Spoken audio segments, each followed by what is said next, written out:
Lahir 3 April 1964, tak banyak yang tahu Muzakir Manaf atau Mualim sempat gagal masuk TNI. Tapi takdir menulis jalan lain. Ia justru menyeberang ke Malaysia, lalu ke Libya demi satu tujuan, Aceh merdeka.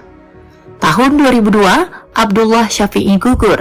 Gak memilih Mualim sebagai Panglima Pusat. Dari balik rimba Aceh, ia pimpin perlawanan bersenjata melawan negara.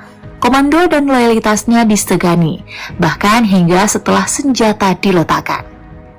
Pasca perjanjian Helsinki 2005, Mualim mendirikan Partai Aceh menjadi Ketua Komite Peralihan Aceh dan melangkah ke panggung demokrasi. Pada tahun 2012, ia duduk sebagai Wakil Gubernur Aceh. Kalau bukan Mualim yang datang, saya tidak akan menyerah, ujar Din Minimi di puncak konflik bersenjata.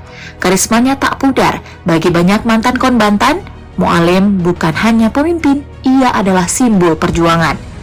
Pilkada 2024, Mualim mengalahkan Bustami Hamzah.